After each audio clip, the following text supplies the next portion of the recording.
I was driving home alone from Flagstaff, Arizona, where I had spent the weekend at my friend Mike's place. It was past 1 a.m., and I was exhausted, barely keeping my eyes open. I considered sleeping at his place, but I had work early in the morning, so I pushed through. The drive home was mostly through long stretches of empty desert highways, the kind where the road disappears into black nothingness beyond the reach of your headlights. I had music playing low, just to stay awake, and the road was eerily silent except for the hum of my tires against the pavement. About 20 minutes in, something odd appeared in my headlights. A bag, just standing perfectly upright in the middle of the road. It looked full, zipped shut, and oddly placed. I felt a chill run down my spine, but told myself it was just some random trash fallen off a truck. Too tired to think much about it, I simply swerved into the other lane and kept driving. But then, 5 minutes later, something else appeared in my lights. A truck, parked dead center in the road. No headlights, no taillights, just sitting there in the darkness. I slammed on the brakes, my heart pounding. The truck was completely dark, just sitting in the middle of the road, blocking both lanes. I waited a few seconds, expecting someone to step out. But there was no movement inside, no lights, nothing. After 30 seconds, I decided to drive around it. As I passed, I noticed deep gashes and dents on the truck's side, as if it had been in a serious accident. And then, I saw something that made my stomach drop. There was no one inside. It looked abandoned, yet the engine was still warm. I didn't stop. I didn't even look back. I just kept driving. And that's when I saw him. A man standing in the road, a little further ahead. He stepped into my lane, forcing me to slow down. The man looked like he was in his 40s, dressed in tattered clothes. His hair was unkempt, and his arms were covered in cuts and bruises. As I slowed down, he gave me a wide, unsettling smile and walked toward my window. "Hey," he said, "did you see that truck back there?" I hesitated but nodded. "Think you could give me a ride back?" he asked, tilting his head slightly. That's when I noticed something in the darkness behind him. A second car. It was barely visible, parked just off the road in the shadows, and I swore I saw something leaking from the trunk. I felt my pulse in my throat. The man kept talking, trying to keep my attention, but my mind was screaming at me to get out of there. I hit the gas. His face twisted into rage, and he lunged at my window, slamming his fists against the glass. I didn't stop. I didn't look back. And I never drove that route again.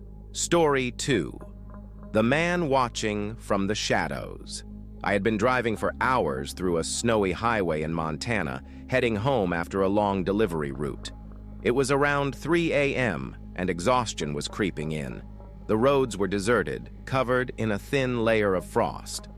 I pulled into a small, remote rest stop, just a tiny parking lot off the highway with no buildings.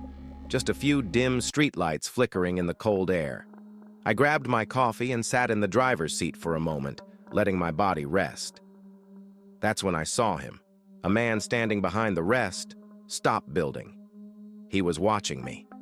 The streetlights were weak, but I could see his outline, leaning against the wall, completely still. His face was hidden in shadows, but I felt his eyes locked onto me. I tried to ignore it. Maybe he was just another traveler, stretching his legs. But as I looked up again, he was still staring, and he hadn't moved an inch. Something felt off. I wasn't about to sit around and find out what this guy wanted. I started my truck and put it into gear, keeping my eyes on the figure. That's when he moved. Not toward the building, toward me. His walk turned into a quick stride, then a full sprint. I didn't wait. I hit the gas and pulled onto the highway, my heart hammering in my chest. I checked the mirrors. For a moment, he just stood there in the middle of the rest stop, watching my taillights fade into the night. But just when I thought I was safe, I noticed something else. Headlights. A car had pulled onto the highway behind me, and it was getting closer. The car behind me kept pace, staying at a steady distance. No headlights, no signals. I pressed the gas harder. Still there. At this point, I was too freaked out. I grabbed my phone to call the police, but just before I could dial, I saw movement in my side mirror. There was someone in my truck. A dark shape shifted in the back seat. My stomach dropped. I slammed on the brakes. The truck skidded on the icy road, swerving dangerously. For a moment, everything was a blur. Then, silence. I turned around, breathless. The back seat was empty. I looked back at the road. The mystery car had vanished. There was nothing but endless snow and dark highway. I sat there for a long moment, my hands trembling on the wheel. Then, without another glance back, I drove straight home. And I never used that rest stop again. Story 3. The Fake Delivery Order. I used to work as a pizza delivery driver in Bozeman, Montana. It was usually a quiet job, but one cold winter night I got an order that sent a chill down my spine, and not because of the weather. It was around 9:30 p.m. and orders had slowed down. Just as I was about to start closing up, a last-minute online order came in. 2 medium pizzas. The address? A house deep in the woods outside town. Something about it felt off. The road leading to the house was barely lit, winding through dense, snow-covered trees. The houses were spaced far apart, some hidden completely by darkness.